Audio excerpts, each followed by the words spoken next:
नमस्कार दोस्तों, कैसे हैं आप लोग। आज बात करेंगे सूरत डायमंड बोर्स के बारे में। सूरत को आजकल कौन नहीं जानता। सूरत दुनिया भर में डायमंड सिटी के नाम से मशहूर है। आजकल एक और वजह से फेमस हो गई है सूरत डायमंड बोर्स की वजह से।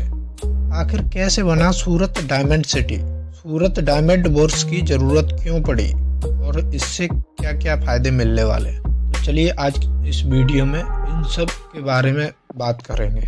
दुनिया में 90% हीरा एक्सपोर्ट इंडिया से ही होता है, जबकि इंडिया इतने बड़े पैमाने पर हीरे की माइनिंग नहीं करता है। हीरे की माइनिंग में इंडिया टॉप 10 देशों में भी नहीं आता है, लेकिन फिर भी इंडिया पूरे वर्ल्ड का 90% हीरा एक्सपोर्ट करता है। कैसे?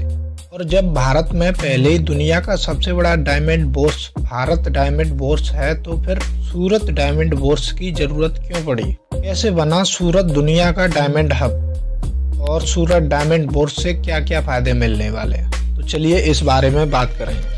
तो दोस्तों, हीरे का कुछ इतिहास जान लेते हैं। सदियों से भारत ही एकमात्र ऐसा स्थान था जहां हीरे जैसे कीमती पत्थर पाए जाते थे। इस बात का पता 320 से 296 ईसा पूर्व की संस्कृत पांडुलिपियों से पता चलता है। लेकिन भारत में हीरे की खोज इससे भी पहले हो सकती है। भारत 1730 की दशक तक दुनिया का इकलौता ऐसा देश था जहां हीरे पाए जाते थे। ऐसा माना जाता है हीरा सबसे पहले गोलकुंडा की खानों से निकाला गया था और फिर इन्हें गोलकुंडा के महलों में तराशा जाता था। पहले हीरे को लोग बजरा कहते थे, जिसका अर्थ है इंद्र देवता का हथियार। बजरा कहने के पीछे लोगों की एक दिलचस्प कहानी है।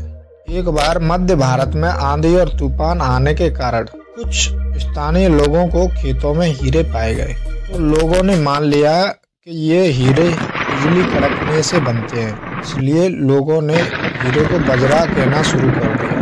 दुनिया का सबसे बड़ा कोहिनूर हीरा ब्रिटेन के पास है, वो भी गोलकुंडा की खदानों से ही निकाला गया था। 1726 में पहली बार ब्राजील में भारत के बाद हीरे की दूसरी सबसे बड़ी खदान पाई गई थी।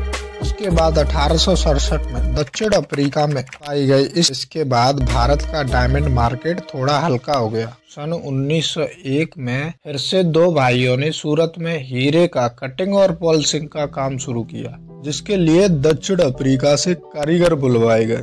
सन 1939 तक सूरत में डायमंड कारोबार बहुत तेजी से बढ़ा। अब तक सूरत डायमंड का प्रमुख केंद्र बन चुका था, लेकिन अब इस काम में इजराइल भी कूद चुका था। सन 1939 में इजराइल ने 197 कारीगरों के साथ हीरे का कटिंग और पॉलिशिंग का काम शुरू किया। सन 1942 आते आते इजराइल में 33 कारखाने हो गए और सन 1980 से 90 के दशक में डायमंड कारोबार यहाँ इतनी तेजी से बढ़ा कि यहाँ पर 25 से 30 हजार लोग इस कारोबार से जुड़ चुके थे और इस बीच सूरत का कारोबार ठप पड़ चुका था। लेकिन 1990 के बाद सूरत के हीरे में फिर से चमक आई। इसका सबसे बड़ा कारण था हीरे के छोटे छोटे टुकड़े, क्योंकि इजराइल के लोग हीरे के बड़े बड़े टुकड़ों को ही तराशते थे। वे हीरे के छोटे छोटे टुकड़े नहीं तराशते थे। इन्हीं छोटे छोटे टुकड़ों को सूरत के लोगों ने तराशना शुरू कर दिया, जो सूरत के लिए वरदान साबित हुआ। अब सूरत के लोग हीरे को तराशने के साथ साथ इन छोटे छोटे हीरों की ज्वेलरी भी बनाने लग गए, जो बाहर के देशों में बहुत पसंद आने लगा। 2001 तक हीरे के कुल एक्सपोर्ट का 60% सिर्फ इजराइल ही करता था। 2005 में ये घटकर 41% रह गया और 2010 तक 27.5% रह गया और बाद में $1.30 बिलियन का ही रह गया। जबकि भारत ने 2016 और 17 के बीच टोटल $22 बिलियन का एक्सपोर्ट किया। भारत में लगभग 7 लाख लोग डायमंड कारोबार से जुड़े हुए हैं और वहीं आज इजराइल में 500 से 1000 लोग ही काम करते हैं। भारत कृषि और इलेक्ट्रॉनिक्स के बाद डायमंड कारोबार भारतीय अर्थव्यवस्था के महत्वपूर्ण आंकड़ों में से एक है। आज पूरी दुनिया में 92% हीरे का एक्सपोर्ट सिर्फ और सिर्फ भारत से होता है और उसमें से भी 100 में से 99% सूरत से होता है। अगर आप कहीं 15 हीरे देख रहे हैं तो उसमें से 14 हीरे भारत में ही पॉलिशिंग किए गए हैं। भारत सबसे ज्यादा हीरे का एक्सपोर्ट अमेरिका को करता है। अब दोस्तों ये तो हो गई इतिहास की बात। अब चलते हैं सूरत डायमंड बोर्स की तरफ। सूरत डायमंड बोर्स, जब हमारे पास दुनिया का सबसे बड़ा मुंबई में भारत डायमंड बोर्स है तो फिर सूरत डायमंड बोर्स की जरूरत क्यों? दोस्तों जैसा कि आप लोग जानते हैं, हीरे का सबसे ज्यादा कटिंग और पॉलिशिंग का काम पूरे भारत का 99% केवल सूरत में ही होता है। लेकिन सूरत में इंटरनेशनल कनेक्टिविटी न होने के कारण सूरत से 300 किलोमीटर दूर मुंबई में यहाँ के व्यापारी हर रोज 5 से 6 घंटे का सफर करके मुंबई में आए विदेशी व्यापारियों के साथ डील करते थे, जो कि हर रोज ये काम बहुत रिस्की था। जैसा कि आप लोग जानते हैं, एक हीरे की कीमत लाखों में होती है और फिर हर रोज इतने लंबे सफर में लूटपाट का खतरा बना रहता है।